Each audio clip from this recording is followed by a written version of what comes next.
All right, welcome everyone. This is episode 1 of D&D Curse of Strahd.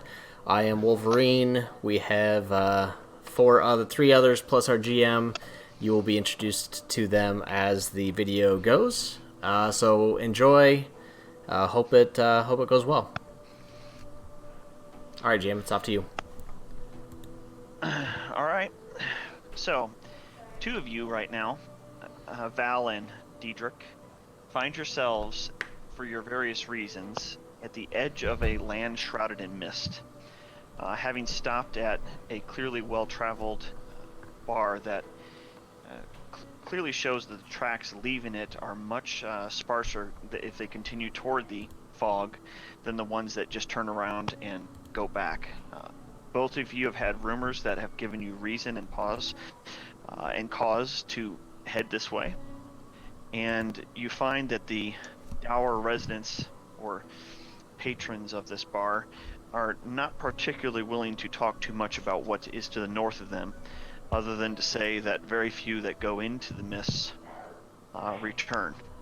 However, for both of you, there is a rumor, a lead that you're following. Val, what is the lead you have followed so far? What have you heard and are willing to say?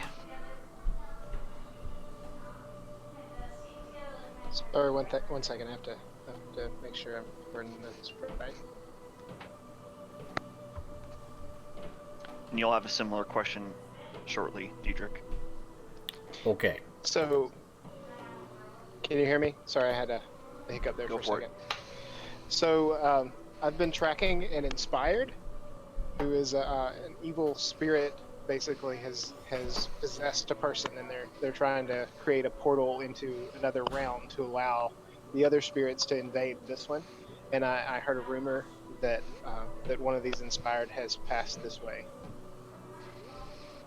All right, Deidric, you are normally a loner, and given your background, you're not very likely to join with other people, except as you've gotten closer to this mist, you realize that the clues had to be right. The hints you've heard have to be right, but this danger is higher than normal.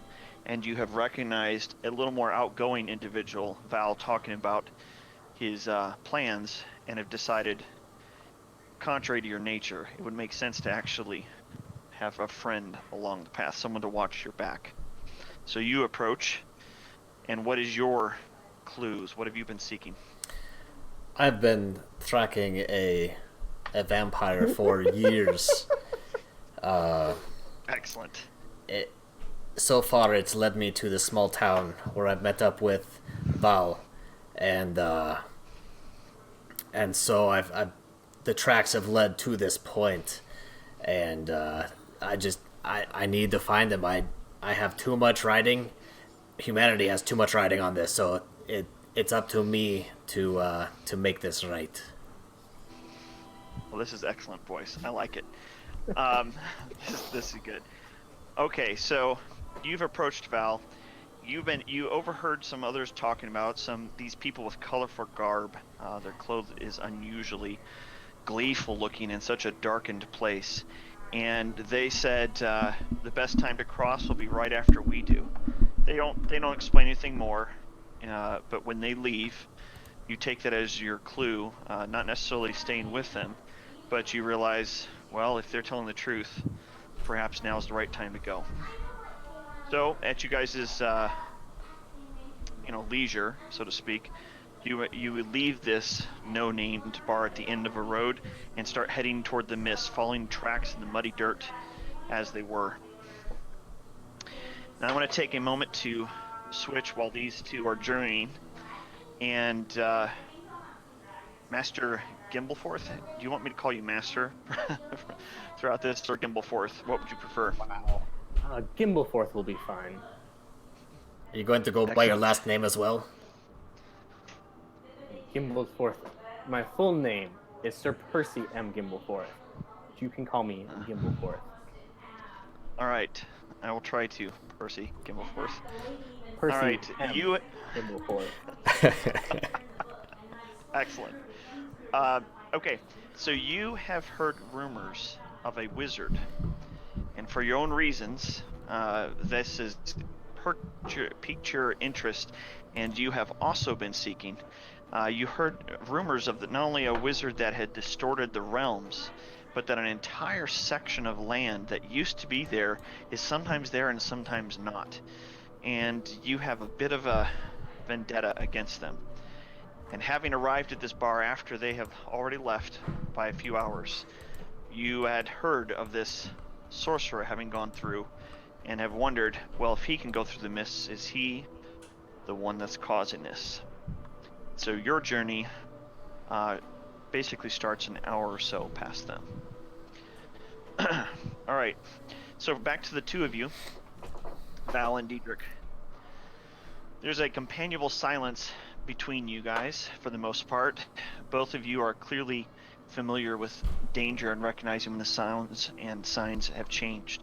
The tracks you follow, they get narrower and narrower as the ground goes to a sort of a harder, firm, almost street level quality before quickly switching and changing into something that's almost to a level of a marsh. And you see the tracks of the wagon from the people that you had seen in the bar ahead of you fade away. You walk past quickly the encroaching mists on either side, and before you know it, it's like the sounds changed, a bit like when you're underwater and everything you've been hearing before just sounds shifted and different. That mist itself is affecting you in particular, Val, as you hear screams and wails that you wouldn't normally be able to hear, but currently only you are actually hearing them for reasons you know and understand. When it comes time to call it a night, you realize you can't actually tell by the environment whether it's daytime, evening, just your body and its own amount of effort you've expended. You guys gather your firewood and prepare a camp, and the mists themselves seem to watch. Like when you get close, you can see the shapes and outlines of people or things that are there and then just not there. One of you will have to take a watch first. It's up to you guys who. I will take the first watch. All right. All right. So I trust, unless Val says otherwise, Deidric is taking the first watch. Please roll a d20 for me.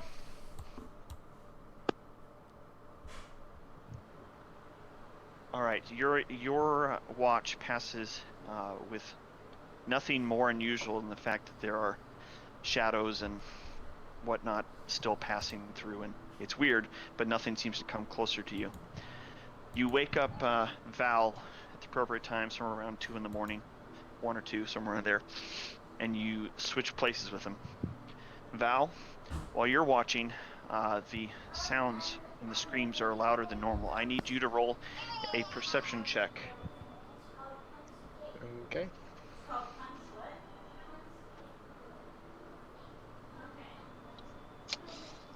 All right. It's not a good start. I'm going to pull another group here. So give me just a second to create another channel. Clone channel. There we go. And I'm gonna need Gimbalforth in it, real quick, like. Okay, Gim, join me.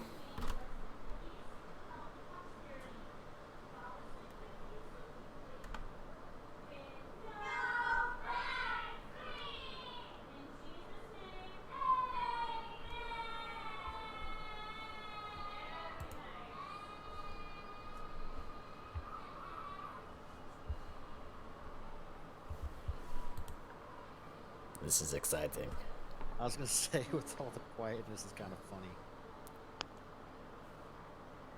Lost the music all of a sudden. Children cheering in the back. Oh, that's an interesting point about the music.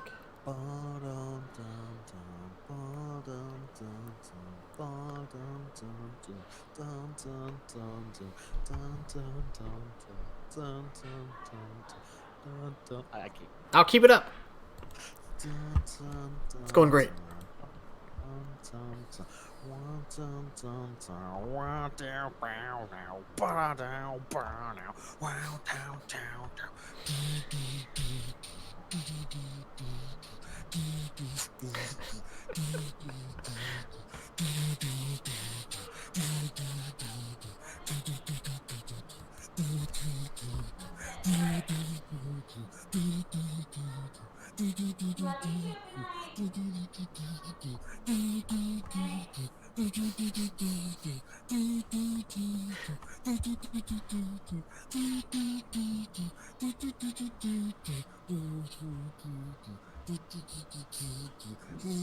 Oh gosh. Sorry.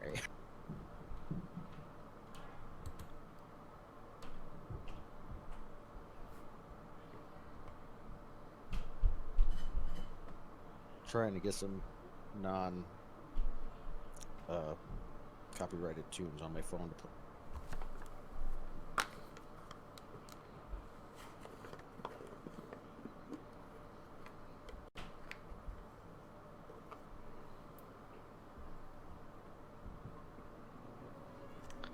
Sorry about that delay, guys. All right. No problem. I kept the music on for you. Good. Val, you notice nothing wrong. The screams and the wails and the anguish of these, perhaps spirits, you're not sure, is really messing with a part of your person and who you are. And you have no idea that you were even remotely followed when suddenly an attack happens. And this well-cloaked rogue completely misses you. He does a charge, goes ah, trips over the logs that's near you, and falls into the fire, doing 4 points of damage to himself. Holy cow! Oh. That's not where I expected this to go, but it never is. All right. Before you go ahead and describe what you look like, Gimbalforth, on fire and everything. Describe what I look like? Yeah, what are they seeing? Well, they see a young elf who's very classy, currently ablaze in glory of his failed attack. I mean, like, what else do I need to describe? I'm on fire. Yeah, yeah. What? All right, you can pat yourself off. Whatever it is you want to describe. I mean, this is an awkward situation. How do you guys want to? I have my crossbow out, aimed directly at his heart. But you're not using the accents. I don't even know who you are. Well, I'm saying it as me. I'm not speaking as my character. Oh, okay. Yeah, he doesn't tell you what he's doing. I am pointing blade at you right now. No, I refuse to listen to Deidric unless he refers to himself henceforth in third person. I am Percy Gimbalforth. Most of the time my attacks go a little bit better than that, but we all have our off days. I am a pirate by trade and a gentleman in the evening. This is no gentlemanly action. Why are you here? I am tracking a wizard, one that I happen to have a grievance against. Who is this wizard? If I knew, I wouldn't be tracking him now, would I? To this point, So you you realize just this attack- must not be the wizard. I am a big fan of no wizard. I'm not a wizard. Well, in the dark, you kind of look like one. So you just attack everyone that looks like a wizard in the dark. Here's the thing you need to know about pirates.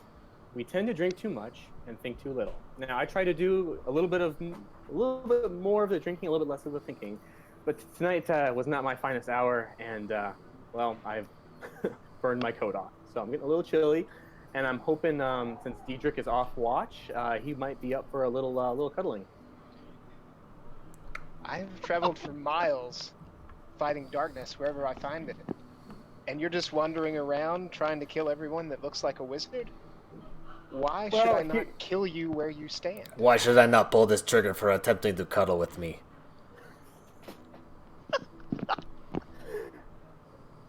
Well, Men, may I call you gentlemen? No, Are you you may men? not. All right, man, Deidric. I've My not told you my mother's name bar yet. was burned down by a wizard, and I since then have had a grievance against all wizards.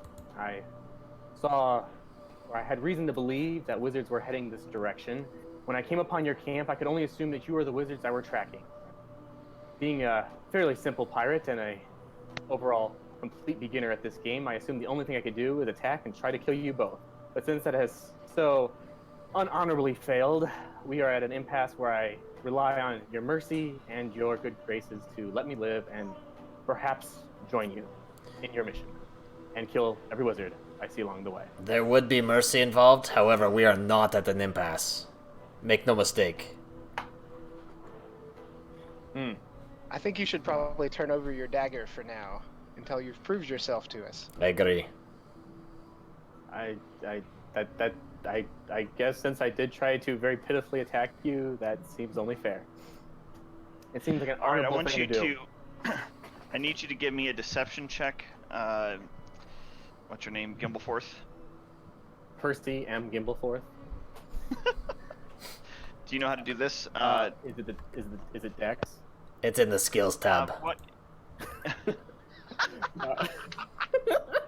Yes, but I mean, if you don't have anything, then it's basically charisma. So you're just going to roll the little dice from the skills thing. You don't have proficiency in it, so it's going to be a +1 dice. The reason you're doing this is you have more than one weapon, and you know this, but I'm seeing whether you have carefully hidden the fact that you have more than one. Gotcha. Okay, so which one do I need to roll? Deception. Okay. Whee. Oh, dang. Oh my gosh. So you go to say this is my only weapon, and literally your belt unbuckles, and they see... I should not have had that rum before attacking you. Master Gimbalforth is royally hammered.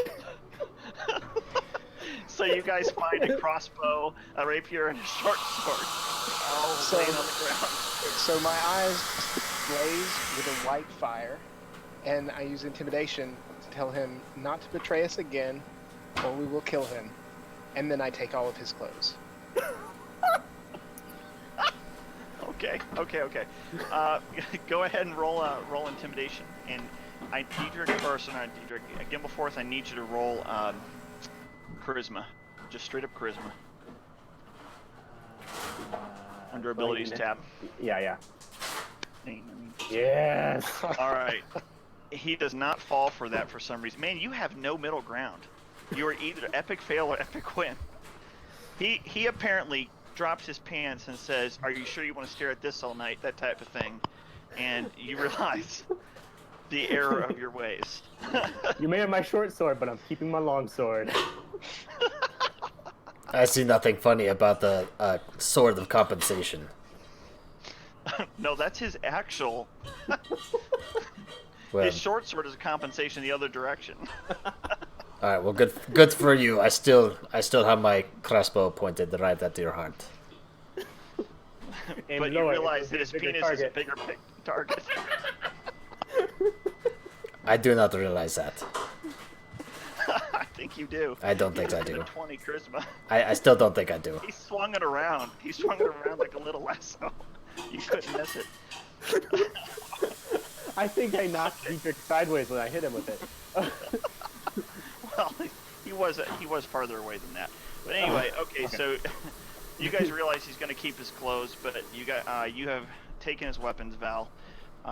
However, it is only a few hours before what you would feel to be morning, and the mists are encroaching a little closer than they had before. Your special background has made you aware of this even more than the others. You can sense when it moves even so slightly closer to you by the intensity of the screams. So you will encourage the group to move in short order. Percy, you do not have time to complete a full rest. The others are fine. So as you guys finish a few hours of rest out for that night, for the most part, Percy keeps quiet, drinking solemnly to himself, glancing over where he knows his weapons are being held by Val, and Val, you don't ever quite keep an eye off of him at this point. Not quite trusting him. But you're in something deep. You're not comfortable with where you're at. And so at this point, rather than risking letting him come back to stab you later, you guys are just keeping a watch on him and each other and are moving forward in what you hope is, 7 or so in the morning. Again, you cannot tell, there is no sun. You guys continue your walk for a bit, continuing forward through, 1 second please, I need to address this. A whisper is, you can choose under chat to go /W space GM, or if you right click on the GM, I think it's the GM tab down below. Yeah, there you go, you did it. Anyway, yeah, so you guys have noticed that those tracks from the cart that went ahead of you are on firm ground again. It's like you've passed through a change in the soil. And the mist is closing in behind you, such that you would not be comfortable turning around and going back even if you wanted to. As you continue going forward, in the distance, you see looming... yeah, that's a good call, Val. You see looming ahead of you this old white house, but really from the distance, you're not sure if it's white so much as just grayness of the fog. And I should point out that there is a difference between just the fog and this heavier mist. Fog is one thing that you're all familiar with. You've all seen it at varying degrees. But there's something unusual about the mist when they get particularly dense, and that is what's closing in behind you, whereas up ahead of you is what you think is just normal fog, and a very white/gray, tall, looks to be 4-story house looms ahead of you. And you hear... faintly. Actually, every one of you give me a perception check. We'll lead it from there.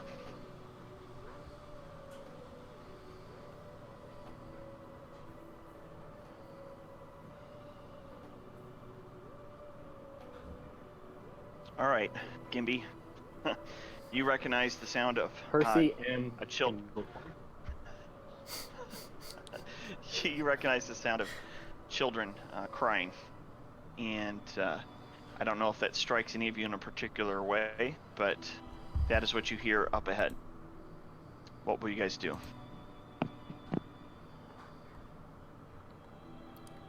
Can we tell any sort of reason? Is it a frightened cry? Is it Yeah, Gimbalforth could tell you that it is definitely a child's cry, and it's a mixture of fear and sadness. Gimbalforth is also the man without any weapons right now, so he is going to vote that Deidric and Val go in while he stands guard outside. I think that the person who tried to kill us last night goes in first. Well, then I'm going to need at least my wrapper back.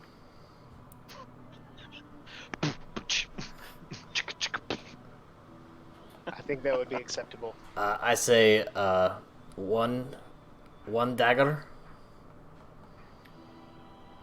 He didn't have a dagger except the one in his pants. That is not how that works. We give him back one dagger. He's got a short sword and a rapier. Now I'm going to start saying rapper. Oh, you said dagger before. Well, he was talking about his wee-wee. Okay.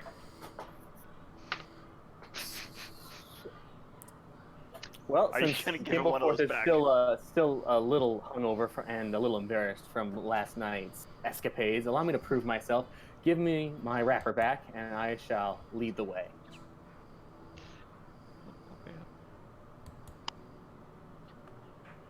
You guys agree? Yeah, I wasn't sure who was supposed to be holding his weapons there. But Well, you're the that one who seems has acceptable. it, because... Okay, Yeah. so I can give him his rapier back. I don't like it, but whatever happens is on you. Or in you, depending. Okay, so as you guys move ahead with Gimbalforth in the lead, in fact, I'm going to go ahead and give you guys some default initiatives. Gimbalforth, you are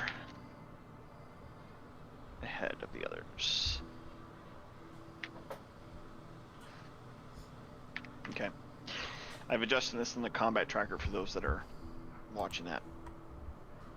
As you approach, you see a wrought iron gate with hinges on one side and a lock on the other. It fills the archway of a stone portico of this large house. So at the very bottom left side, you see this, this metal gate, and it's extremely rusted. But perhaps more important is that right past this gate, you see a young boy and a young girl, and the young girl is trying to comfort the little boy who has a what looks to be like a stuffed bear or something in his hands, and he's crying. And when they see you, they get startled, and at first they go to hide a little bit behind the gate, and then they realize you're not who they thought you might be. And though they don't know you, the girl gladly perks up a little bit and says to you, Oh, please help us. Please, please, Mommy and Daddy, they're stuck downstairs, and the monster is too big. I won't go back in, but please, save my Mommy, save my Daddy. Does Deidric believe the girl? roll a perception check. It would be insight actually, but I'll take that. Yeah, insight is right. You're right. Do that. Yeah, you believe that she is, to the best of her own knowledge, genuinely sincere and genuinely scared. You don't think she's trying to deceive you. What monsters have you seen? What has taken them? Well, she first begins like trying to shape it with her hands, like how tall, and she's almost hopping on her feet, and then she said, It's like dirt, really big. I don't know, but it's big and it's taller than Daddy, taller than Mommy, and it's gross. It's like, I don't know. As soon as I saw it, we ran. My name is Rose, and my brother Thorn. I take care of him, and without me, he'd be lost. So I didn't have time to really look. Okay, we will find them and we'll destroy whatever is laid hands on your parents. all right, the kids motion to you to come on in, and Rose tells you that it's not locked, and when you go to test the gate, you find it, in fact, it is not locked. It is very screechy and old, clearly has seen better days. Strangely though, the house itself is quite, on the outside, is still quite modern looking. But to the left, there's a stable that is just in utter decay, and to the right is maybe a storage area of some sort that the walls are falling off. And inside of that, you see immediately, because it's right off to the side, you see this metallic construct of the sort. It looks like a combination of both metal and flesh, and it's effectively just a lump of unusually luminescent metal and flesh. You've never seen anything quite like it. You realize immediately that not only is this not something you've seen before, you think this has got to be one of the rarest finds perhaps in your lifetime. You're now in the front courtyard. You have the ruined stables to the left, the house directly in front of you, and to the right, the ruined remains of a storage area and a gleaming construct. So I'm gonna try to talk to the construct in its mind. All right. In its mind. Interesting. Yeah. Okay, I need you to roll a charisma check, please. Okay. And I can also I can use which, since we're not in combat, I can use a bonus action to give the creature the ability to speak back to me telepathically. Well, do your charisma check. Okay.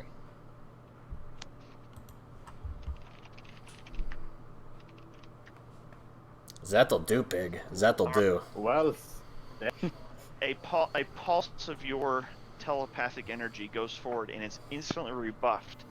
And in that moment, you hear a hum and like energy being drawn in, as this machine starts to rise, and you hear a voice immediately saying, "Go ahead, you can take over." Greetings and salutations. Please state the nature of your medical emergency. Oh, I love it. Well, there's not a medical emergency, but we're here to. At this moment, you recognize Construct. You recognize that there is, in fact, an injured party member who has burn marks on his face and his arms. I see you're injured. Do you require medical? I'm assuming this is me because I launched myself into the fire. That is Yes, correct. that's you. You have second-degree burns across your forearm. On a scale of 4 to orange, where would you rate your pain? Somewhere between Germany and sauerkraut. Understood.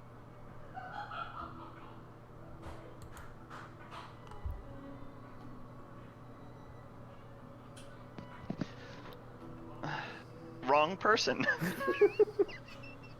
Like, Oh, man. I am feeling better already.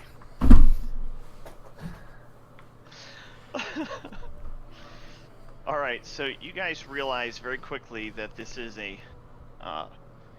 very unique medical systems construct, and it's not quite normal. Not that you've seen many of these to begin with, but if you were to try to guess what normal is for them, this isn't that.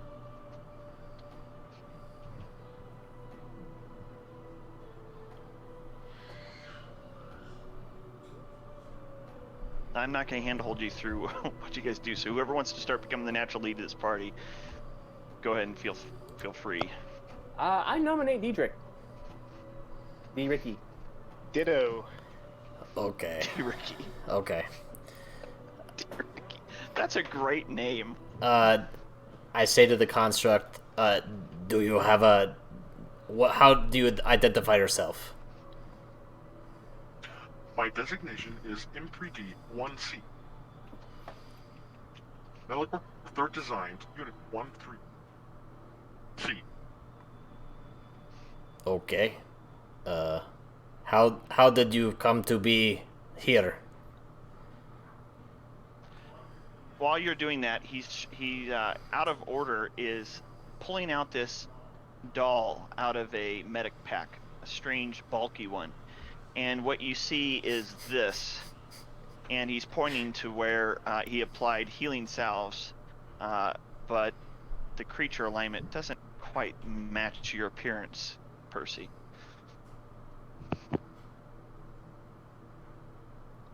Could you point to me on the doll if you were injured at any other locations? Am I supposed to do something here? Well, you still have an injury. You have 1 point of damage still. Where's it at? Oh, do I? Oh, yeah. Well, I've been. Percy became a father last year, and the dad bod has been a little hard to get rid of. Would you mind touching up the abdominals a little bit? Little toning through there would be great. I think. I do not understand. How do I say this more frankly? Percy wants to be ripped. Uh-oh. No, still I not. am a healing unit. Do not have the abilities to make you ripped. Okay. Could you run an analysis on where my last point of damage is and take care of that for me? Could you please point to the location on the doll where you are injured? I mean, I'm. You really don't know what to do. Just point. No, I really don't. Just point. I'm pointing. I'm touching the doll. Like, am I missing something here, or what's going on? He points roughly on some area of this lump that's supposed to represent him, and says, "There, I guess." Okay, there. All right, you are full complete. health. Okay. Okay. Back to my question. But not ripped. No, I do not injure. Okay. Back to my question. M3D. How did you come to be in this place?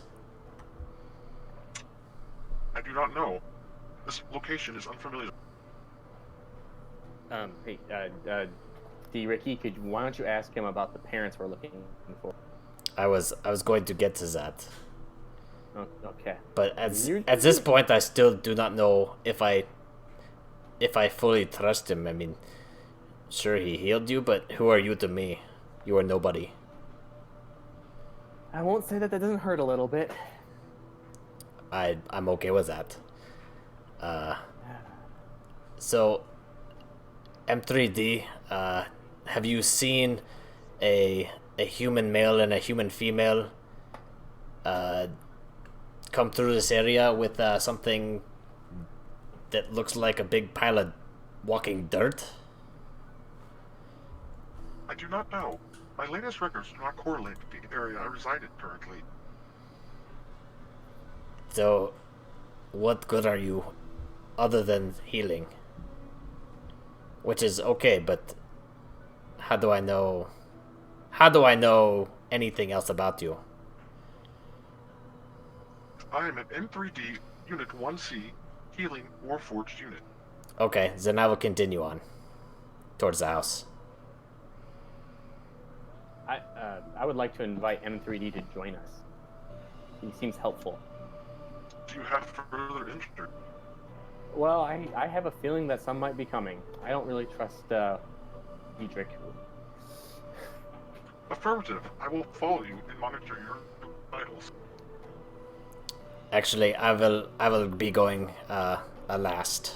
I'll be last in the walking order. Gimbalforth, please continue towards the house. All right, well, gentlemen, as they say on the seas, fixed bayonets in charge. All right, you open the door. It opens easily. I'm going to go ahead and share a map to you guys now. There's two sections that have been revealed. The first is in the upper left. That's just the house.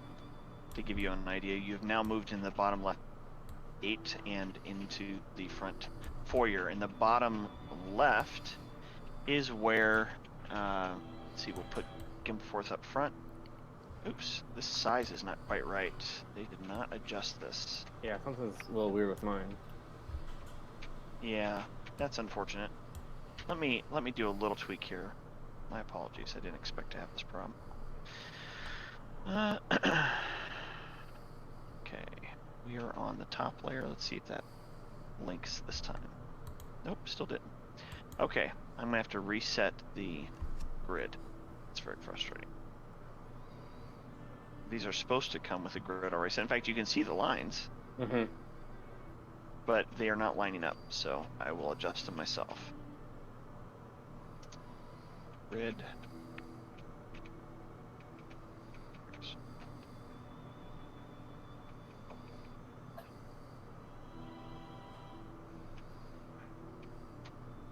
Oh, interesting.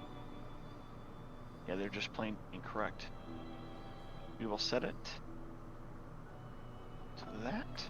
And now, if I'm not mistaken, when I drag you on here, you should size properly to the squares. Okay, good.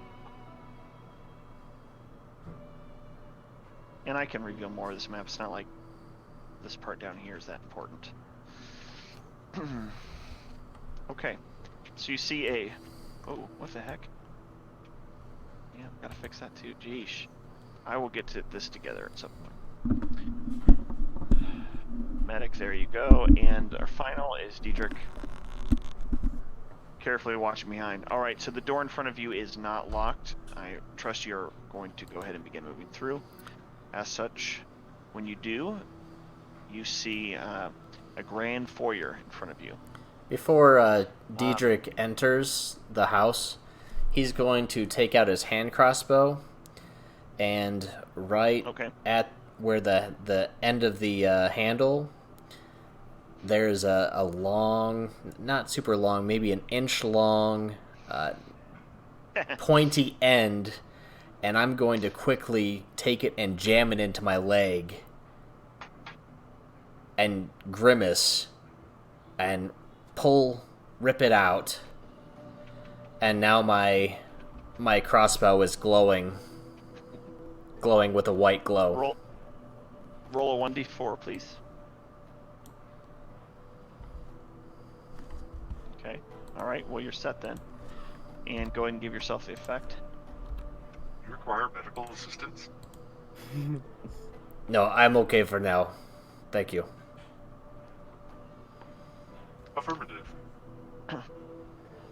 Along the wall, you see some old tapestries, clearly designed for greeting guests, and then another set of double doors. It's a bit like a temperature trap room where people can put their coats and things where necessary. And another set, like I said, of doors right ahead of you that are currently closed. I do not have your portraits locked, so for right now, you may, within reason, just go ahead and move your character as need be. Charge. You opening the door? Sure. I think you're talking to me. Yes. Yeah. All right. You do so, and you see a well-lit foyer in front of you. And I would like a perception check from you, Gimbalforth.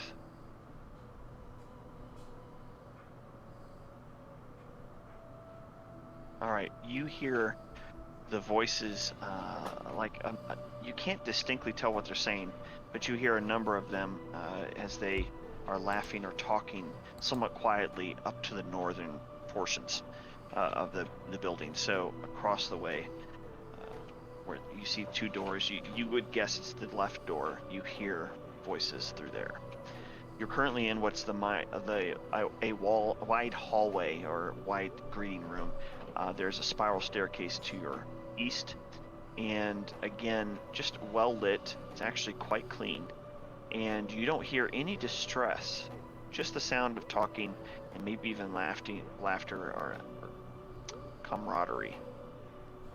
Gimbalforth would like to know why Deidric is chilling outside and not joining the rest of us in the hallway. Deidric is the last one in. Well then, my good man, grab M3D and come in. Fair. After you, sir. Walk forward. If you will, please. Thank you. There's a surprisingly lack of sounds of gears when he moves. He's a strange mixture of bioorganic and metallic, and clearly magical as well. All right, so you've opened that door. I trust you're moving forward. If you want any more descriptions, I mean, basically you see very beautifully filigreed wooden walls, and nothing looks particularly dirty, like they've just had it made through there. I would like my crossbow back. That is it. No. All right. Well, I'm not going in first then. Would you like me to proceed ahead of you, sir? Sure.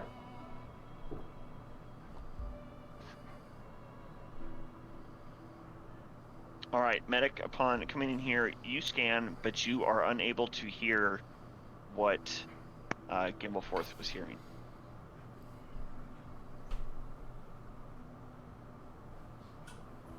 You're looking across the walls. I should point out, since you are unusual in some certain obvious ways, you have noticed that there is on the southern wall of this foyer is a shield emblazoned with a coat of arms. It's a stylized golden windmill on a red field. It's flanked by framed portraits of stony-faced aristocrats, some of which look vaguely familiar, but when you try to recall them specifically, you get a return to errors.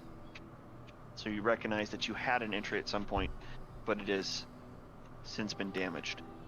I would not have let Sir Gimbalforth behind me, I would have kept him in front.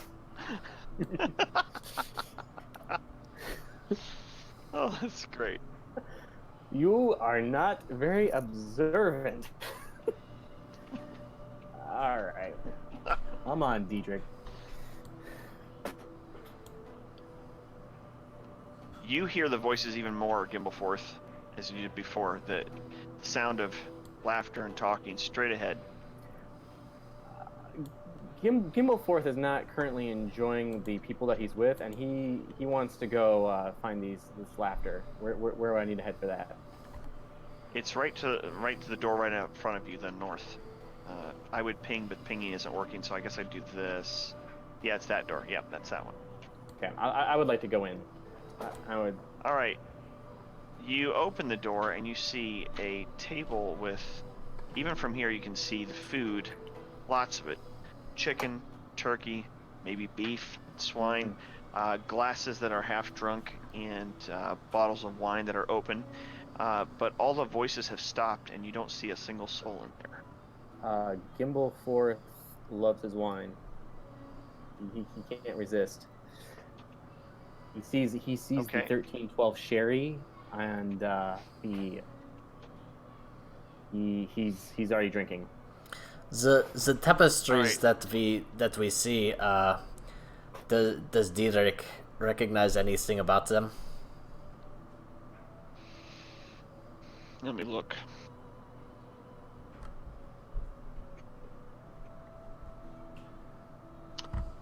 You see in one portion, right above the fireplace, you had seen a alpine visage painted, and it reminds you, it scratches the back of your mind, it reminds you of something you had heard from your father a long time ago.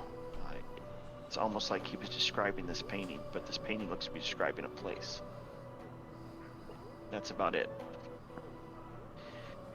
Okay, so I need a Constitution save from you, Gimbalforth.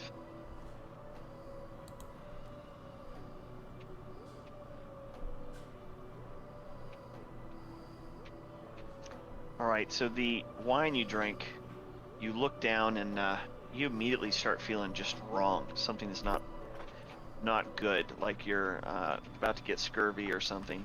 And I just picked that one for reasons. Anyway, you have become poisoned. And when you look down at the food, even though to everyone else it still looks delicious and wonderful, you see rotted worms and just decaying food. The wine has been sitting out. You don't know even what's all floating in it. And with that sudden realization, you realize why you don't feel good. And it's quite disgusting. Reminds me of my time in the Barbados. Wow, you have some weird times then. Jeez. All right, you are currently poisoned. This, I don't know if you're familiar with it. It'll affect healing and stuff like that, in case you're curious. So M3D is not able to help me out here? M3D is going to have to start honoring his spell limits for the day. Introductions are done, so you may ask what you want, but there is going to be a limit on things that he can do per number. Also, his databases seem to be a bit corrupt, as you can tell, and you're not sure what things he's actually capable of doing right now. Let's see. Alrighty, well, You appear to be poisoned. I do not know the current type of poison that has affected your blood, so I do not know how to treat you. so what do I need to do to be unpoisoned? Do I need Val to come over and give me the Heimlich? If you don't get a magical assistance, then you just need to ride the poison out, and every so often I will give you a chance to do a Constitution save. And at one point you will succeed, and then it's gone. I think I'm gonna ride this one out. DM, what can I see through this small hallway? Oh yeah, here, let me. That's that one's a little boring because you see another door for another room, and you see a second entrance into the dining room. You hear the sounds of knives cutting, like chopping carrots and things like that.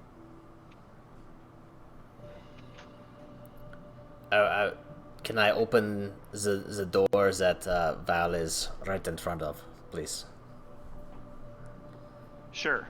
You jiggle the handle and realize quickly it's unlocked. It is a cloakroom, and there's not too much to remark except that one of the cloaks is exceptionally old and deteriorated.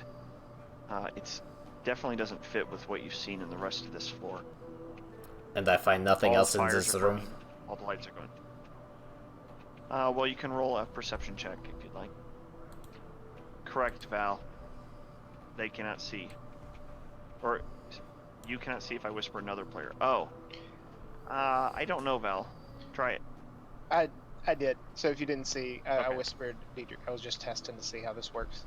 Like if I wanted Okay. to speak to somebody telepathically, I would basically have to whisper you both to let you know what's I get you. happening. Okay. No, Deidric, you don't see anything else. You very quickly give up because of how simple the room is.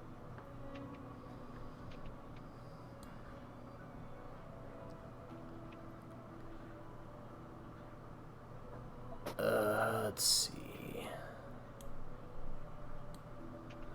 So I want to investigate the. Is this the fireplace? Yes, it is. Okay. What are you looking for? Because it does have a fire currently burning. It looks actually pretty fresh. The logs look fresh. Okay. They've just been put on. I There's a guess- poker to the right, a set of them, normal stuff. And that painting is above this fireplace of an alpine visage. I gotcha.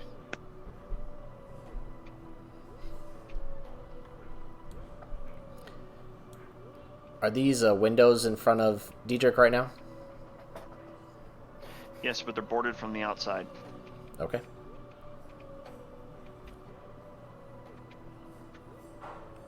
Do we know that Gimbalforth is poison? What his source of poisoning was? Did he tell us what was on the table? You see delicious food. I don't know. Have you said Gimbalforth? Have you told what you've seen? I have not. And, So are you going to encourage him to eat it? Yes. Deidric does not eat anything that is not prepared by himself.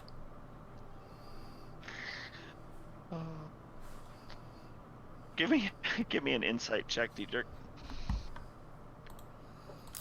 All right. Yeah, you don't feel particularly insightful. Medic is completely aware of a poisoning. He's incredibly attuned to recognizing signs of injury, even if he doesn't correctly recognize the type of creature he's looking at.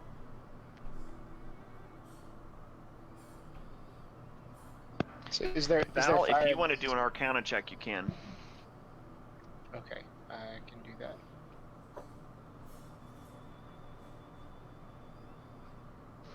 You recognize an illusion spell in place over this table. Okay. Whenever you say an illusion spell, so like my minor illusion that I can do wouldn't be something that a person could eat. So Mm-hmm. is this like was what he drank an illusion as well, or is like parts of it are illusory and parts are not?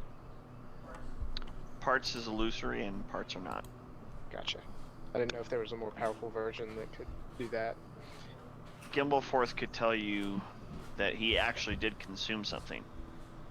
It just wasn't what it looked like until he actually consumed it, in which case then he saw something else. Sort of poked through the veil, as it were. If Okay. he would tell you that. What did I see? This. Well, you saw rotten food and half Yeah. drinks that, yeah. I Yes, mean, okay. everything Yep. ate and gross. So I'm gonna go over here and try to put out the fire with my frostbite spell, and see if that actually puts the fire out. All right. you do that. When you cast, the fire seems to go out, and then promptly is just back again, like with a flicker. You've consumed, however, one of your spell slots for the day with that. Oh no, That's it's a a, cantrip. I withdraw cantrip. that statement. Yep. What's the round-looking area below Gimbalforth? Yeah, you know, it doesn't actually say what that is. Sorry to be pretty meta, but Okay. it doesn't tell me. That's so fine. I really don't know. So it's nothing for our purposes. Oh, no, I do know. I withdraw that. I do know, but it doesn't tell me. I've realized what it is. You can't tell from your position. All you see is solid wall. Okay. But since you noticed that, I will point out that you recognize the spacing is off here, and that sort of like my gun mirror room, you realize that, wait a second, why is there a wall here and here? What's there? But you don't see any panel or way to access it. Okay. I'll go back out into the... I should have technically kept it black. No, that's all right. Go I'll ahead. go back out into the main room. Yep, that's exactly where I was going, Val. No, you're fine. Okay. You opening it? Yeah, I'll open the door.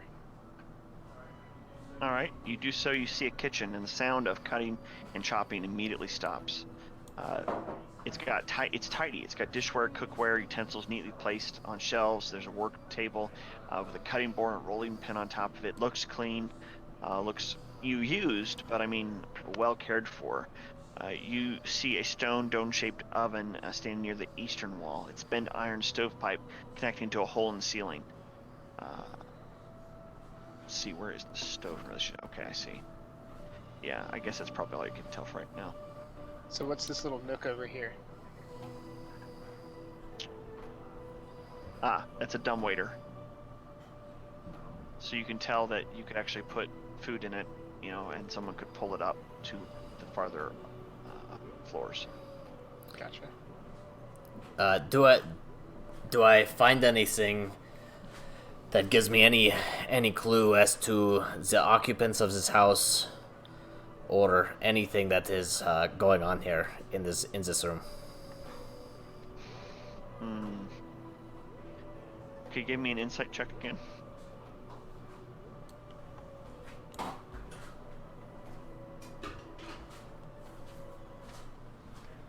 Yeah, you know what? I'll say, because of your pluses to it, you recognized some of the cooking knives and whatnot are a very old design.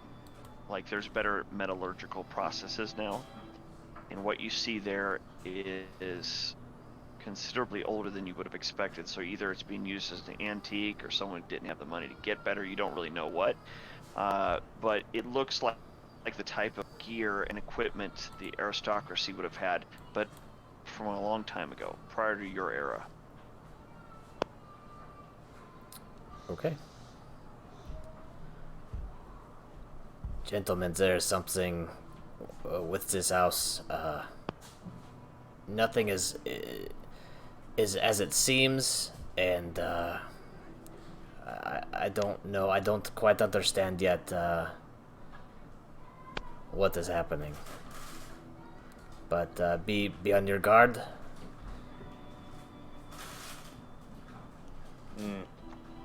I am not feeling so well. I'm leaving the kitchen. Is that something that you just said, or is that what you are doing? It is both. Okay. All right, so you hear a little from Gimbalforth as he's trying to hold it in, but there's some disturbing bodily smells starting to come out. Gentlemen, I didn't tell you when we were in the dining room, but I've been poisoned. Can either of you help me with that? I'm sorry, I can't help you. I don't know that kind of magic. Deidric, you have drank much worse things, and you are pretty dismissive of his tummy ache. I see no reason to care. I see. That may come back to bite you. I do not understand what this biting is, but okay. I've got I need just a moment. You guys can talk amongst yourself. I need to give something to Scott. So give me just a moment. Looks like the next order of operations is upstairs. You first. Dude, I want to point out, this is my first time playing it, and so far, I have had a failed attack, I've caught on fire, you've taken all my weapons, and I'm poisoned. You got a sword back. Yep. It's You pretty had a wet fart. Yeah, and I'm sharding. Come on, guys. But you rolled a 20 on not having to get naked. So I'm gonna be losing my underwear here in a second if this poisoning thing.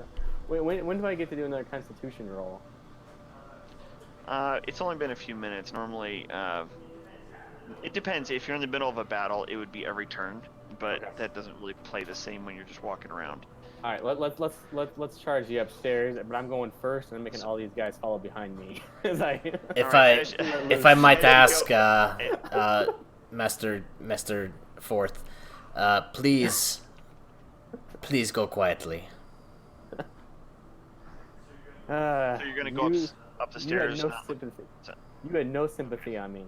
Yeah, I'm going up the stairs. So just as you walk past Medic, you notice there's this strange twitch in his head and a flicker of his eyes, which normally have a soft glow to them. They have a weird flicker like he had a short or something, and you Okay. realize something is occurring, but you don't know But him well enough to know whether But that's Val's bad. still between me and him, right? Yep. In our little. Just mentioning you noticed it because you got high perception. Did anyone else notice it? Well, give me a perception check, Val and Deidric. Nope. For Deidric.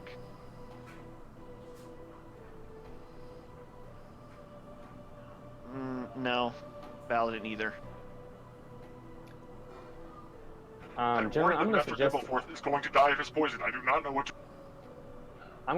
we leave M3D down on the main floor as we explore the upstairs. I'm okay with Sir, that. do not leave me. I need you right now. I need to be with you in case you... What are if you kinda all hide the right hand there, in darn it. 3D? All right. Well, upstairs is our only course of action, so please, just make sure you're quiet, please. I would like to add, as Gimbalforth ascends the stairs, he lets a very wet fart out near Ricky. I do not think you understand the concept of stealth. No, I do not. Then you, sir, Alright, picked so the you wrong guys are class. going upstairs. Yeah. He's gonna play it like a warrior. Alright. Yeah, I am. So you get to the top of your stairs. This is gonna be very interesting. Let me reveal which section. This is all one big map. It's a little bit odd in this regard. But you are now here. Gotcha. And you're in an upper hall, and you see oil lamps along the wall that are lit, and the hall is clearly elegant. It's still very clean. Hanging above the mantelpiece is a wood-framed portrait of a family, a husband, a wife, at least that's what you presume they are. They didn't tell you their pronouns, and and two children that you recognize as Rose and Thorn from outside, and cradled in the father's arms is a swaddled baby. And even in the painting, it's almost like the mother's eyes are angry. Question: when we saw the kids before, did anything about them seem off to me as far as... Yes, but you couldn't quite put your finger on it, and I know why you're asking, and my answer to you is yes. Okay.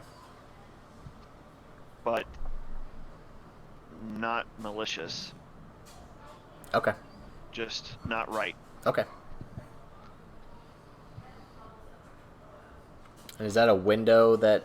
That's a window that Gimbalforth is... That's the fire. That's a fire. Oh wait, where? Let me look where he's at. I'm right by the, on the top of the stairs. That's a door. Oh. That's a door. And I should point out those are suits of armor that are on the Okay. those little marking things. I don't know how to describe them. Master Gimbalforth, could you please check for some traps in this area? I will check for them. I am worried for Master Gimbalforth. I believe he will die. No. Um. Okay. Can Sir, do not move. I am worried for... No. What? uh, Okay. is M3D just going? You realize going he's crazy? having strange emotional outbursts, and you hadn't seen much emotion from him before, but now he seems to be completely out of control of his emotions, and he is so concerned about everyone's well-being that he is extremely prone to emotional outbursts. You don't know if this is short-term, long-term, his normal operating procedure, but it does seem like a shift from before. Give me so you're going to be doing a trap check, or are you not? It's up to you. I will not be doing a trap check, but I will also not be going where because the M3D just wandered around out there, right? Like he just walked through the entire area. Oh gosh. You just see suits of armor and markings and drawings along the wall. You can't even tell what they are. But he hasn't set anything off yet. Mm-hmm. No. Okay. That's good enough for me. Yeah. So I want to do an Arcana check on these suits of armor. Okay.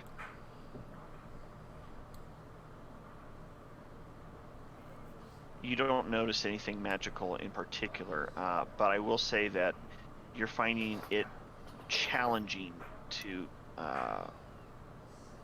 sense magic distinctly. There seems to be an oppression here.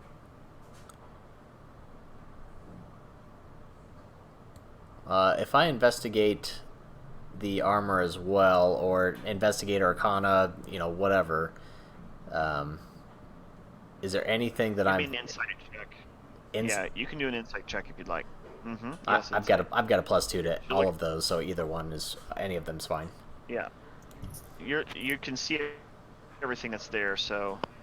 Alright, you recognize that the suits of armor look like they've been positioned such that they're actually fighting what's on the wall, and what's on the wall, they look like stylized drawings of bats. Almost like this three-dimensional artwork has been set up of armored individuals fighting bats, but the bats are two-dimensional drawings engraved into the wall. Okay. Medic is pacing, constantly assessing and looking. And even when he's not talking, you hear some whirs and hums as something's processing higher than normal. The door that Gimbalforth and I are next to. You want to open it? I'd like to. Is there a way to see through? Not yet. He just burst through. Oh gosh. He bursts through, and you see two very cheap small beds with a small trunk in the front of them. It's undecorated. The mattresses look to be straw stuffed, but they've seen better days. And there are tidy servants' uniforms hanging from hooks. Oh, sorry, in the closet to the left here. I'm going to say this door was ajar as well, so you can see this. There you go.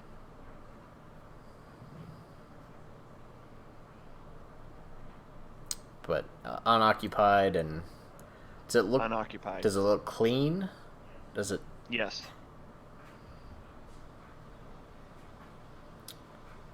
And are the? Now, is there any? Go ahead. Okay, go ahead. After I you. was just say, what happens if I go inside and use insight in there? What are you going to try to insight? Because I'm just trying to figure. Is it just servants' quarters, or is it? Yes. Okay. That's all you. It's pretty apparent this is servants' quarters to you Gotcha. guys. Okay, so this isn't the bedroom for the kids. Right. By the way, if you use both your left and right mouse at the same time and drag a direction, it will make an arrow. And You can use that to help point places. Is there anything in the chests near the beds? Let's see here. Go ahead and rifle through it. You don't see anything of any value. Okay. There's no hidden. Well, I guess I. Oh yeah, I gotta reshare that. That's fine. Oop. All right.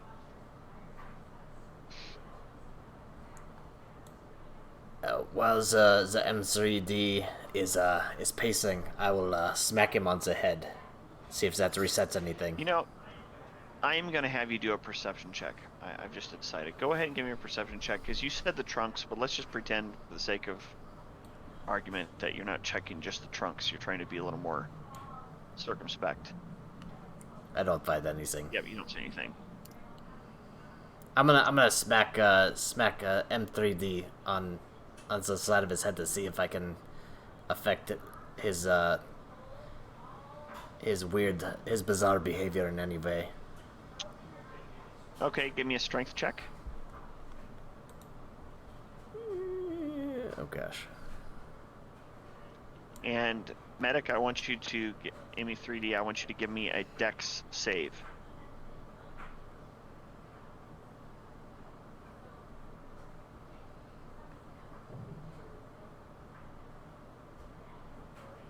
All right, Deidric, you make strong contact. M3D, I would like you to re-roll your 1d10. When you smack him, you see this flicker and Same number. hear a hum. Oh, and nothing happens. He seems to be the exact same Great. as he was before. Okay. There's a flicker of light, and he goes Sir, do on to not be hit who me. he That was. hurts. I'm weak. We will all die. Okay. If I look through the doors, blocking the M3D from entering, do I have any way of seeing what's inside? Oh, because you're trying. bigger. Yeah. I wanna Well, show him he's just walking around. What was that? M3? I'm bigger than him, I think. Can I shove him out of the way? Yes. Yes, you can. I would like you to roll for that. All right, fair enough. He goes to shove you. Do a Dex save. I don't think so. Yeah, you try, and you just quickly get sashayed to the side. Sir, with your weak fleshy body, you will surely perish. Please let me enter the room. I'm not entering yet. Once it comes time to enter, you may go first. I'm gonna try to incapacitate in 3D with my fiery eyes spell. Wow. I need to see what that one does. Just it does no damage. It just would incapacitate him for 1 round if he doesn't make a wisdom save. Yeah, I'm reading it. Okay. Yeah, I'll allow it. Go ahead and cast it on him. He successfully saved, so it did not work.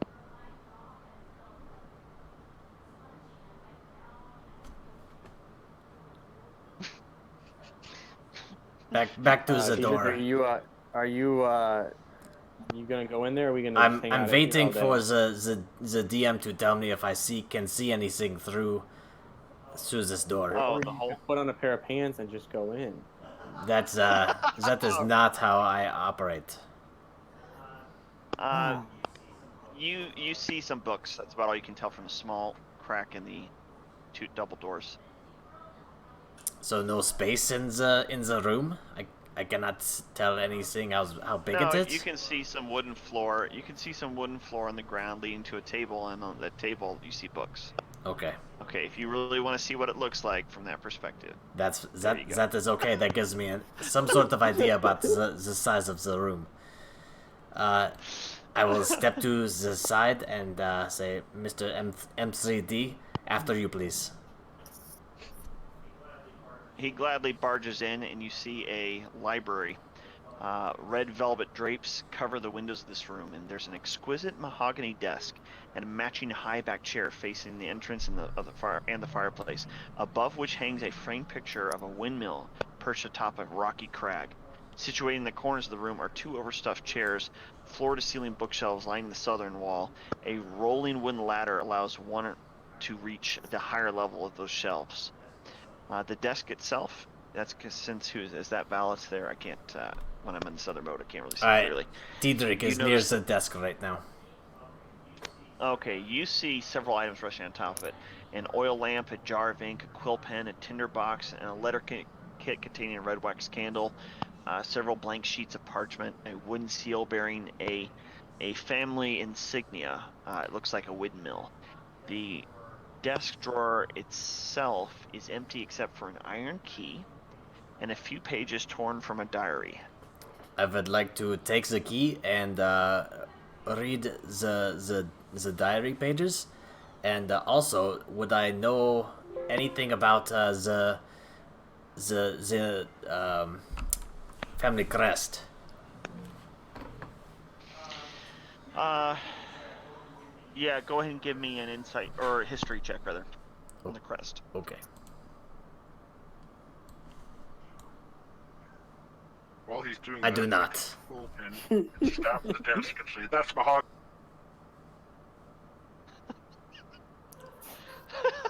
Yes, it is M3D. You put a crack. Thank you. You put a crack right down the middle of it. The poor desk groans and then shatters underneath of it. As that occurs, let's see. Val, you notice you feel a shift in magic, a little surge of magic as that occurs. You're not really sure what it is, but something has happened. Okay, so I have passed to you, Deidric. Gentlemen, one of the pages. This first page, see if this means anything to you. And M3D, I don't know what you know or what you do not, but just so you know, you're not exactly in my gentleman category. However, this first page, it says, Elizabeth has only herself to blame. I needed comfort, she wanted power. We cope however we must, and Margaret's arms are ever open. So it sounds like he's getting some little something on the side. You scroll through the pages. A lot of them have been crossed out, like with these just angry X's. But the last page that you see, you can read past the lines if you look ever so carefully. Okay, I'm getting something else here. If the child is a boy, I will have 2 heirs, but only one can be legitimate. As soon as Elizabeth steps too far, summon something as dark as our master. Our master. She will pay the price, and I will give my name to the boy. This sounds terrifying. I want to leave. We are going. He's poisoned. You're all weak flesh beings. We need to. I have no memory of anything. I am terrible.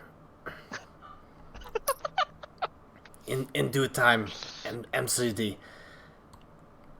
If we go through the books, is there anything that looks like there might be like a open up to a trap door or anything crazy like that?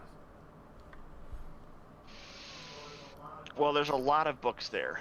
So I'll say this. If you guys all look at books, Val will be able to tell you that many of them are ritualistic, and many of those are actual fakes.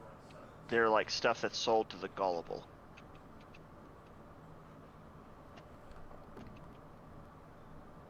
Okay. You're not able to identify a hidden entrance from here, if that's what you're asking. That is what I was asking. Are there any particular rituals that draw our attention? Or is it just a conglomerate? Yeah, it's a whole bunch of them, but they all seem to be about summoning. And, well, okay, 2 topics. Summoning and eternal life.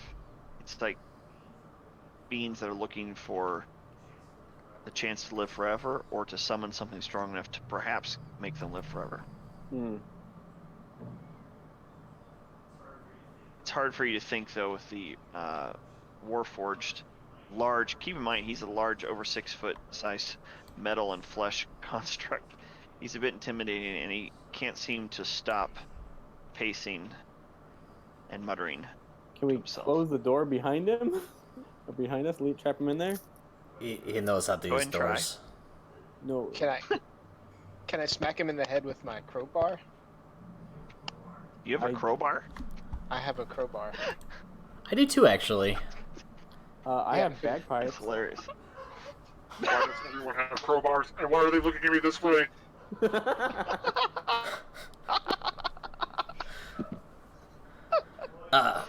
Well, you've already hit him once.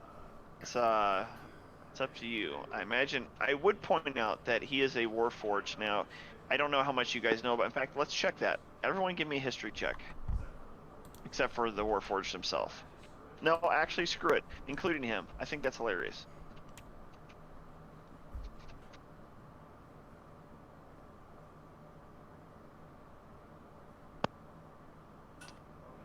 Why? Okay.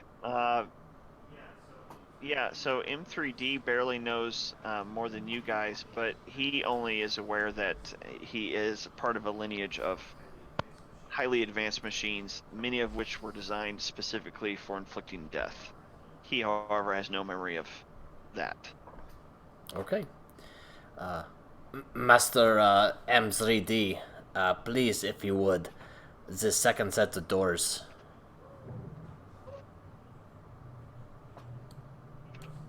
He goes through quite anxiously and shoves them open. And he is greeted with a music room. It's a conservatory, really. There's gossamer drapes covering the windows of this elegantly appointed hall. Oh, I should have mentioned, by the way, Medic didn't hear it, but whoever was closest to him, as he went to open the door, they heard the faint sounds of music, like someone was practicing. But as the door burst open, you notice that sound disappears, whereas Medic didn't notice sound at all. Anyway, there's gossamer drapes covering the windows of this elegantly appointed hall, which has brass-plated chandelier hanging from the ceiling. There's upholstered chairs lining the walls, and stained glass wall hangings depicting beautiful men, women, children singing and playing instruments. In this northwest corner, there's a harpsichord with a bench, and near the fireplace is a large standing harp. There's alabaster figurines of well-dressed dancers adorning the mantelpiece.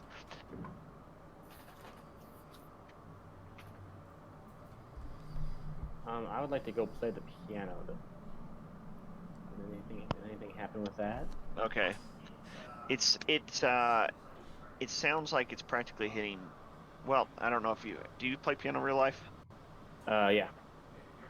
Okay, you ever played one of those pianos that hasn't been tuned in ages, and Yep. some of the strings are bad, but not all of them, and so you tinkle along, you hit dead spots. Mm-hmm. That's what you're encountering here. If I play all the dead spots together, does anything happen? Okay, you do that, and no. You do that. I will point out though that you notice a pattern of them in the high range they're like all dead. Now let's see whether that music background makes you wonder.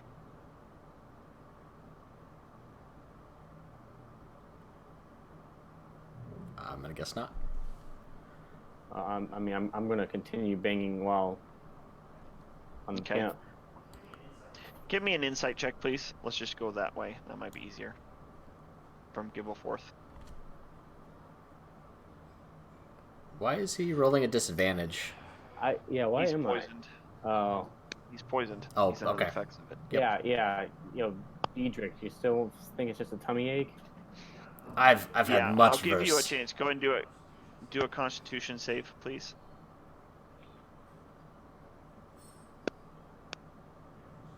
Yeah, you're still poisoned. Okay. Medic leans over and whispers in his ear, "You're going to die." It's killing. It's amazing. All right. So, you did not seem particularly insightful. So I guess that's the end of that. Okay. While I'm pounding on instruments, I'm gonna go strum the harpsichord as well. Do I notice anything about that? No, but you are a lot closer to the carvings I mentioned before of people singing, dancing, whatever. And when you get closer, you realize they are actually skeletons. They're carvings of well-dressed skeletons. Just sort of creepy and weird. They look like kids from a distance. You get closer, and they're all skeletons. So someone's a little bit weird and eclectic. I'm feeling a little bit unstable because of my poisoning. Can I call Val over to also look at these skeletons with me, just to make sure I'm seeing them right, Sure. and ask him to take a closer look at it? Val, what do you want to do?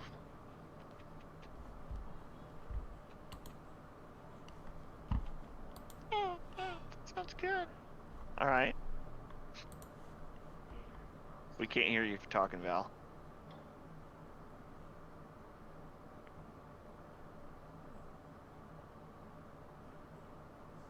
Okay, so I had him with the group. What? What now?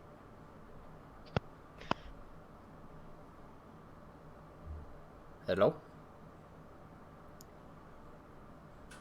Hello? Hello?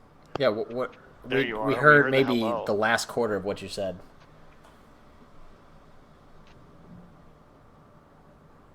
And now nothing.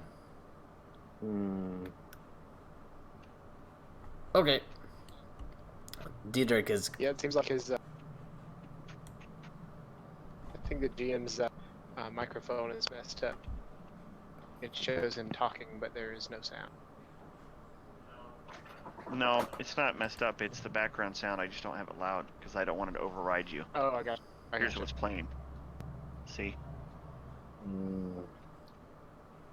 Alright, so are we leaving? The stairway it keeps moving upward as well, right?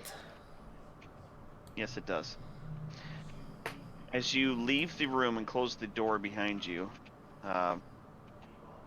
you leave the room. The doors actually close on their own, and you hear the sound of music playing again. Do we still hear the dead notes? No, you hear no dead notes whatsoever. You hear what sounds like normal music playing. Give everyone here, give me a perception. Well, I guess not Val, but the other three give me perception checks. No, sorry, I didn't mean to move back in the room. I was having an issue with my mouse, I think. I don't know. Oh, I'm okay. supposed to be in the hall. All of you then. All right, medic. Still have an issue with my mouse. You and Deidric both recognize the statues look like they have turned their heads, and you swear they were looking at the things on the wall. In the case of the medic and Deidric, you recognize the big bats. They were looking at them before, and now they are looking at you guys. They're not moving when you look at them, but every time you turn around and you look back, you swear they've moved just a little bit to keep you in view. I am going to take the crowbar that I have and bash one in the head and see what happens. Okay. I'm bashing the one by me with. Yeah, I need a D20 from both of you. Sakes. Deidric, you completely miss it. Medic, you actually punch yourself.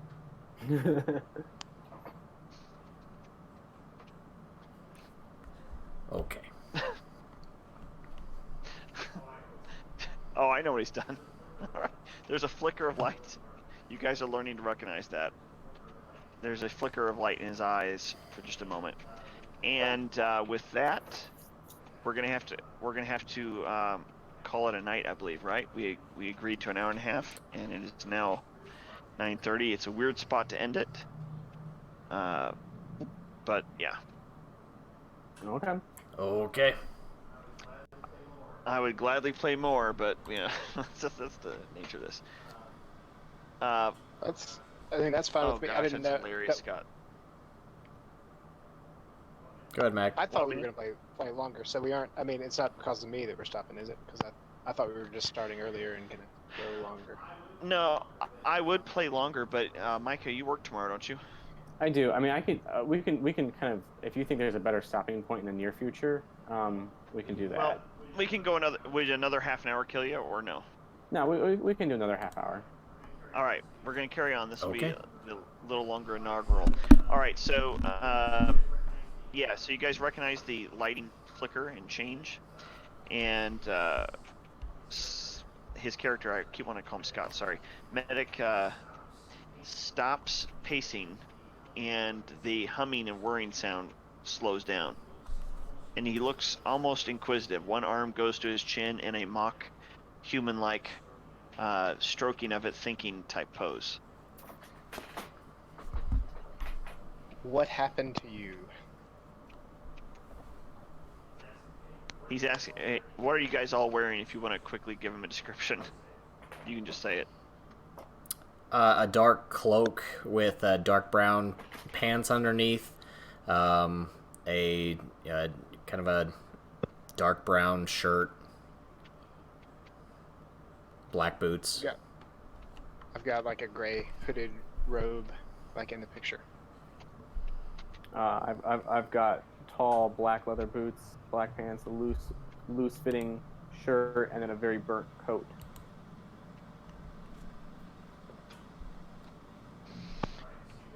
All right, so you guys don't know what's going on with him, but he has ammo he needs for what he wants to do. So where do you guys want to go? The only way we can go is up. So, Master Gimbalforth, please lead the way. Gimbalforth is going to refuse to go any further unless you help him out with this poisoning. He's tired of rolling with a disadvantage. Or going first. Why would you send a doorman ahead of everyone else? Because he tried to kill us not but half a day ago. I did not ask you, coachman. I asked the priest. I do not care what you asked.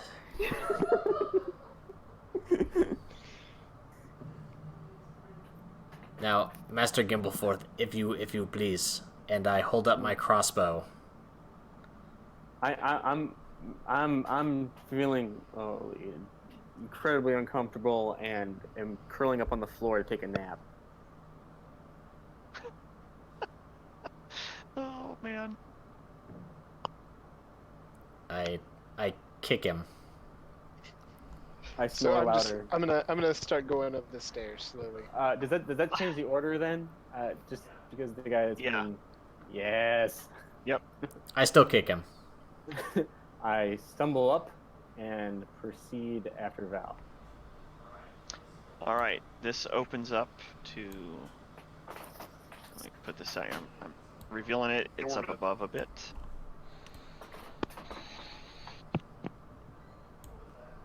What was that? M3? I was asking the doorman. Although I think I mistaken for. We were following the cleric. I am not a cleric, droid. Your clothing designate.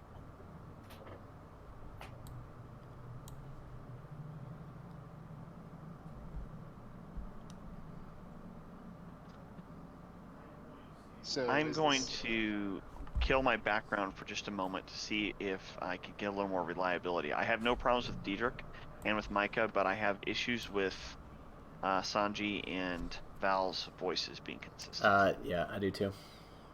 Mine is internet connection, because I live in the woods.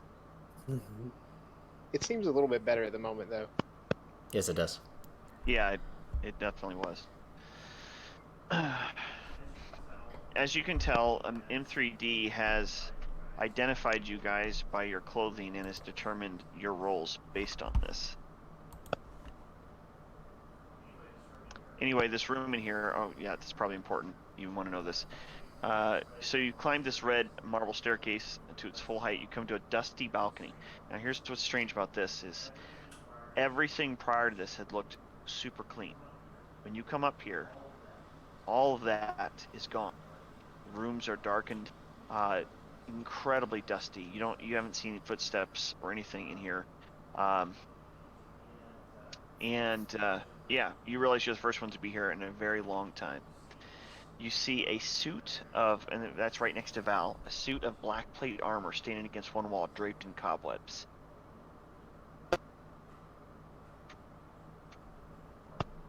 Pardon?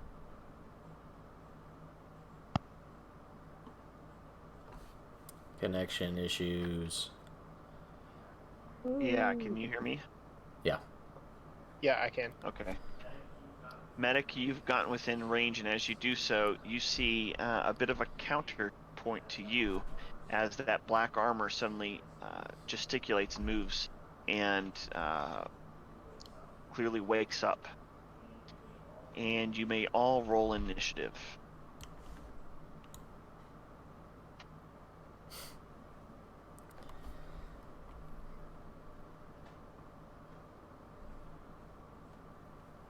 Oops, I roll intelligence.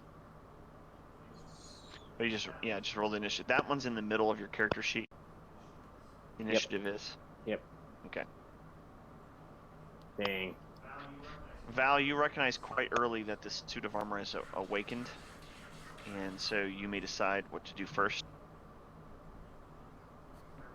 With your background in magic, by the way, you recognize this is animated armor, so not something you can normally reason with. Yeah. Let's see. So I think as a reaction, I'm gonna cast shield on myself. Good idea.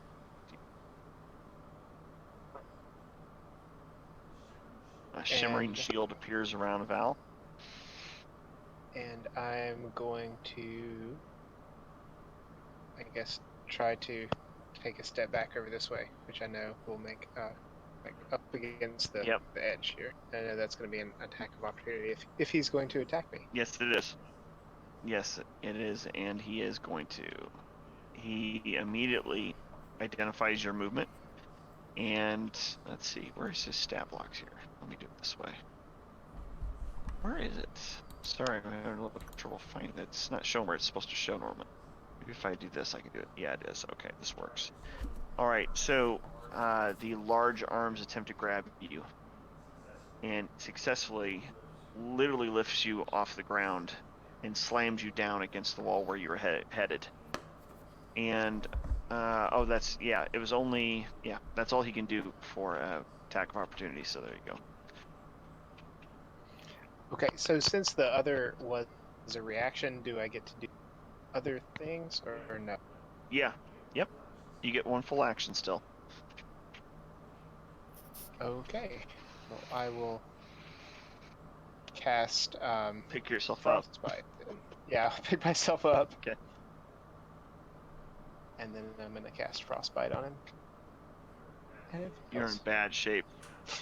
Yeah, actually, as you're getting up, you chill, and your hands frost over. Oh no, that I was would normally his, have you roll a one. That was his saving. His save. Never mind. Okay. You're good then. You're good. All right, go and do your thing. Phew. So how do I? Okay, so I apply the. I got you.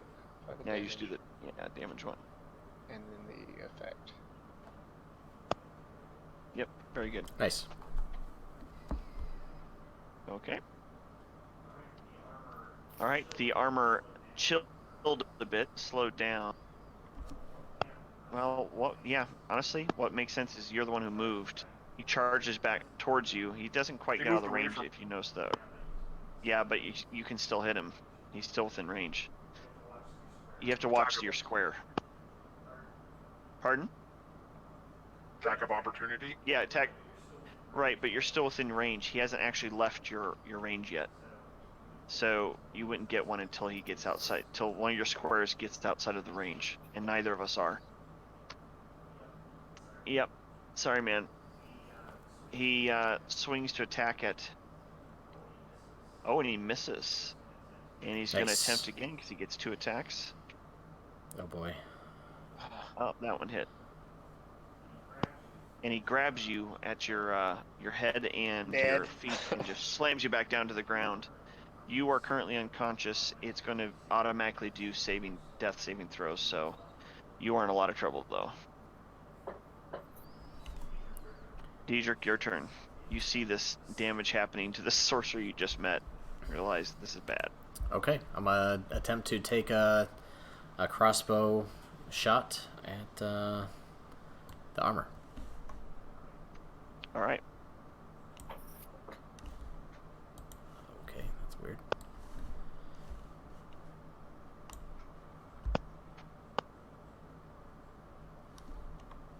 I'm getting an error when I do this. Attempt to form arithmetic on field height, a nil value. It might be the icon of. Oh, What's his I'm name? doing it on the Don't combat we move tracker. this a Oh, little there it bit? goes. There it goes. Okay. All right, your crossbow bolt goes wide. That's not good. You're probably out of stuff, aren't you? Yep, that's all. That's all I can do. Actually, Gimbalforth, I'm gonna move. he's not been paying attention to you. I'm gonna I'm move going right there. to honor your sneak attack. Okay, that's fine. I'm going to honor your sneak attack effect, so if you can land this hit, you'll get to do your sneak attack damage. Okay.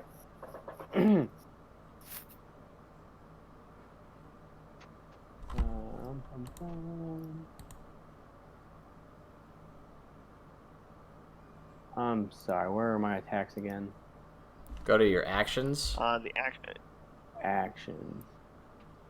Oh, it's a bump. Got it. Okay. So I. You have to take your short sword. You have to do the roll to attack first. Yep. Yeah, it's only your short sword.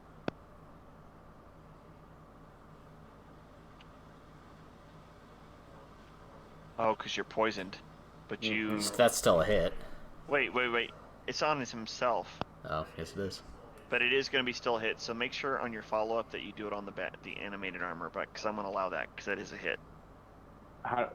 Oh, I drop it on the thing. So I do the one. I do the 1d8 piercing now. Or the one. Yeah, D6. and you can drop it directly on the map onto the animated armor, or in the combat tracker onto the animated armor. Gotcha. Okay.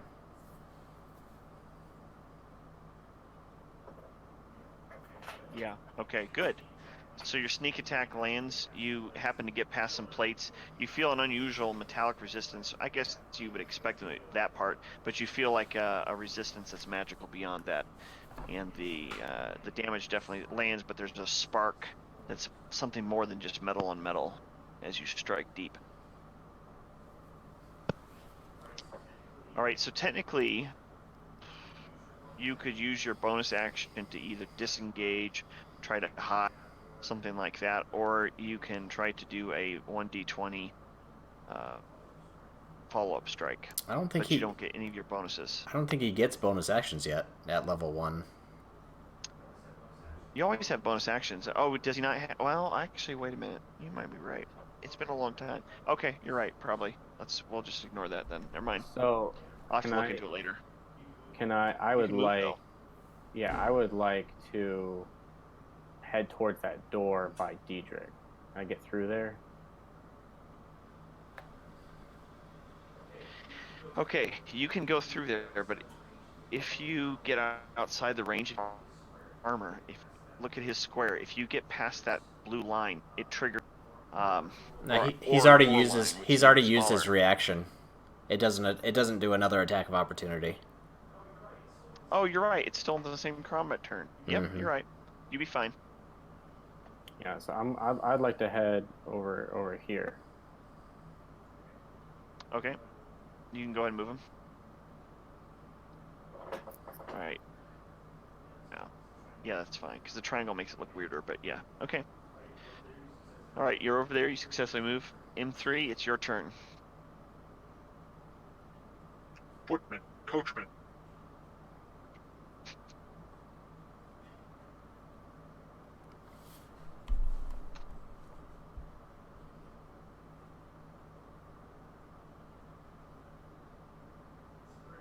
It's a pretty interesting sight seeing one construct punch another construct in the face. The metallic clanking sounds, and there's a imprint of a fist in the animated armor's helmet as it turns its glowing eyes toward it. Val, you just did your death save. Unfortunately, you've got one failure. At 3, if you get 3 failures before you get 3 successes, your character dies. Armor turns toward the medic, who just punched it in the face. And let me see what this does real quick. Oh, I see. That's not going to do a thing. That won't do anything either. Alright, he attempts to lift you. And his grip immediately slides off your metallic frame, grabbing again with his other arm. This one, he grabs and actually gets a hold of the fleshy molding in between the metal, and hits you quite well, grabs you quite well, lifts you off the ground, much to your surprise, with unusual strength. But your strong body resisted a lot more than a human normally would have, as he slams you back down, and the floor bends and bows and crunches a little bit under the weight of your heavy frame slamming into that ground. Goodness sakes. You're up, Deidric. Okay. Move just a step to the side. I'm going to take my crossbow and attempt to take a shot. Okay. And you have the marksman? Sorry? Do you have the marksman feat? I do not. Okay. Because you are shooting past a teammate. Well, I So put was a hoping -2. I was hoping I could make by stepping to the side I could squeeze through there, but all right, that's fine. Then I'll move to just enough in the stairs to where I can see. Okay. Yeah, that's fair. All right, I'm gonna take a shot. Okay. Goodness sakes. Pew! Bounce off the walls. No, they bed in the wall, actually. So you've got 2 bolts roughly in the same area on the wall. Good job, Deidric.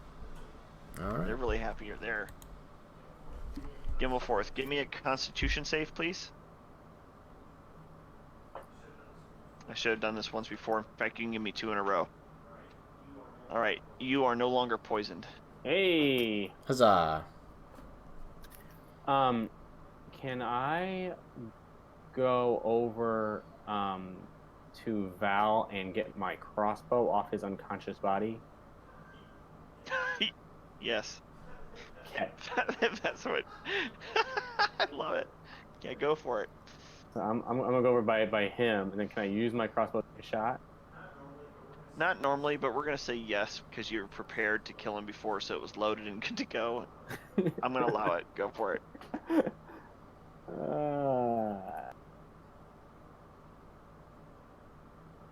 That'll be rolling at disadvantage, though. Yep. It's, yeah. But he still made it. He wasn't rolling at disadvantage. If you look at the dice... Why would I be disadvantaged? Because you're within melee range. Oh, that's the Constitution effect. It says range attack below medium range, crossbow light. Yeah. Yeah, thanks, Nathan. The thing is, I thought it did because I saw the Constitution effect, but I realized it was the poison Constitution, so never mind that. I won't allow it. Whatever. Next time we'll more worry about it. Okay, so your bolt pierces quite heavily into the armor, knocking it back a step. I would like to add that I give a side-eye glance to Deidric and blow him a kiss. All right, medic winds back his mace that you guys didn't even realize was there. It actually molded with his body, and so he pulls it out. It's like swinging a ham bone. And the damage that another going back to Gimbalforth, that damage should have been sneak attack damage as well. Wasn't I out of range? I'm gonna say no, as I gave him a crossbow shot and he rushed over. That's true. Rips it off the body, and it wasn't even supposed to have that. So All right, I'm gonna say fair no. enough. I was like side diving across as I made that shot. Well, that wouldn't make a difference essentially, but yes, that's cool. Style points. All right, so medic, are you trying to do 2 actions? It's a bonus action. Oh, it's that quick one, isn't it? That little dinky. Okay. All right. So I see what you're doing. Okay, fine. I gotta look up some of those stuff again later because we haven't been level 1s in a long time. But all right, sounds good. You are in good shape. Your bioorganic parts start stitching together unnaturally quickly, and you've left a mace mark in the side of the animated armor. This next part's a pretty important roll. Oh man, you've got 2 fails. Someone's gonna, yeah, well, whatever. All right, it's now animated armor's turn. He is clearly in a duke it out fight with the robot of similar appearance to him in some ways, and is going to attempt to grab. Oh man, your armor is ridiculous. That is just stupid. He clambers on steel and is unable to actually grab the flesh twice with both hands. Oh, that's amazing. Okay, Deidric That is will attempt a third crossbow shot.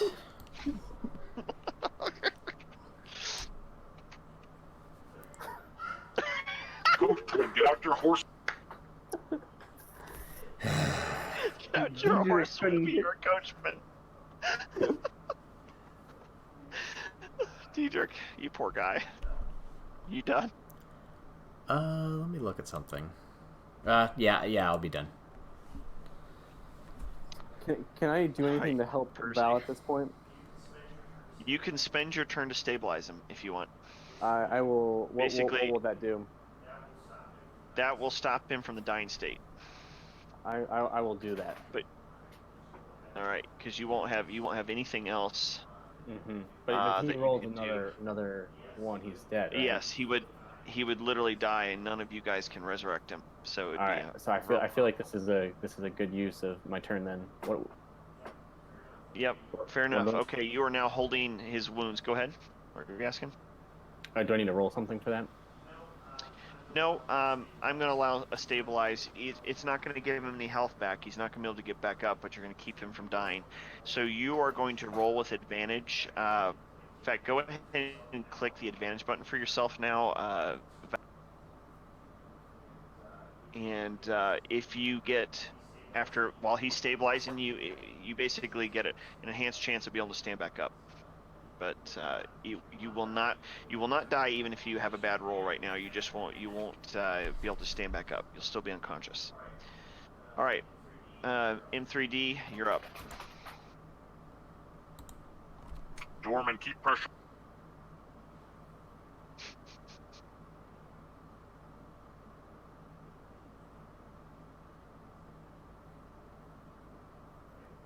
All right. Gosh, these rolls are going great. Beautiful. All right, and you may continue having your advantage on animated armor. Yeah, he's gonna attempt to do the same thing again because I don't see any reason why he's not getting hit by anyone else. So why would he switch, right? Oh man, both grabs just sparked off steel. Deidric, you're up. Let's see if you can learn how to hit. Okay, we will attempt to shoot yet a fourth crossbow bolt.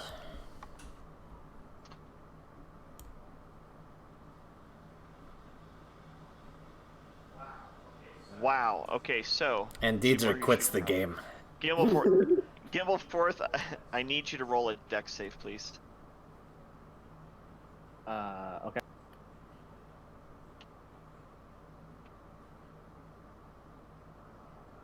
Wow. That's not that great.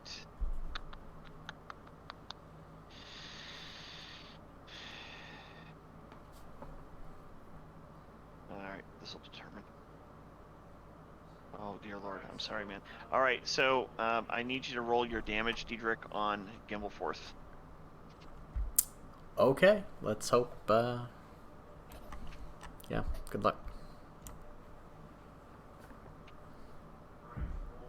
Alright, your bolt cleaves right through the back of his neck, and he immediately loses consciousness as the primary artery feeding blood to his brain gets severed. Drops to the ground, collapses on top of the other guy. Why did he have to hit me? because he did a critical fail, and then I rolled to see whether you'd have a chance of just like deflecting and turning it into something great. Gotcha. Uh, and you rolled a 1 in that 1d20 I rolled for you. So that's like a dual. It's a double fail. I was honestly thinking, nah, only if he rolls really badly on this, and it was the 1. I mean, come on, I gotta roll the dice at some point here. All right, Gimbalforth, you are. Set record rewards. Yeah, that's hilarious. All right, so Gimby, you've got 1 good save already, so that's a good sign. I don't know how, but Medic, you're up. Wow.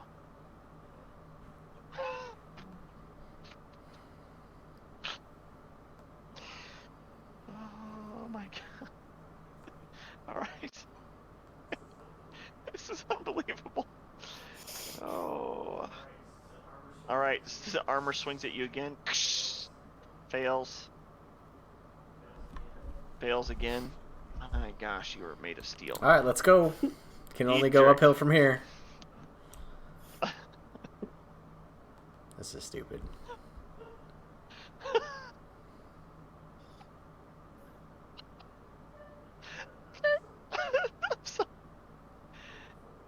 Gimbalforth, you're almost awake. Both of you are right next to waking up. We'll just call it magic. Oh man, this is like a Rock'em Sock'em Robots where everyone is really strong. Okay, Val, you are now awake and able to stand up. I'm gonna get rid of your unconscious. I'll leave the stable. However, don't die. That's all I'm gonna say at this point. All right, you can. I'll let you have your turn. You're getting up. Yeah, you can choose what to do.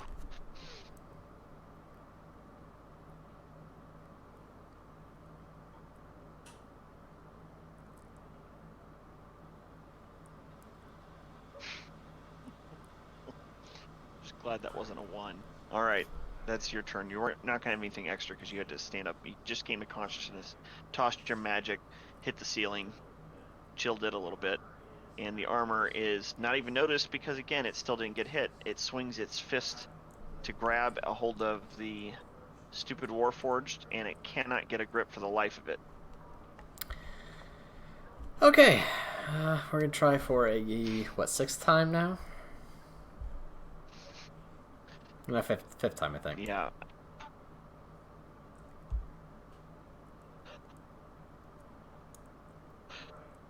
All right, your bolt goes wide. You're looking at your crossbow bolt, wondering what the heck's wrong with it.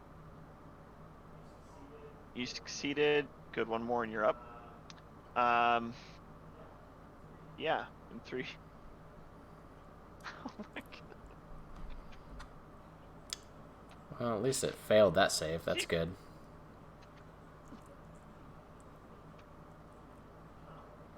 Oh, okay. So a little bit of sizzling magic against the armor. It's in bad shape, by the way. It looks beat up and punctured. All right, Val, you are definitely healthier than you were. I'm going to remove your stable mark when your turn comes up. Which is now, actually. Okay, yeah, you're back. So you're feeling a little better. You're not in good shape by any means, but you are feeling better.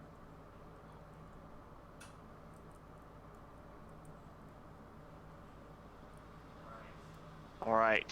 With your wakened consciousness and a little sharper attention, you are actually going to land something this time. Oh man, you freeze it. The frost rolls over the metal, and you hear cracking and whining as it shatters and falls apart, losing its magic. And Master Gimbalforth, I'm going to grant you the. Oh yeah, you're already stable. You're good. You're going to be up to 1 hit point.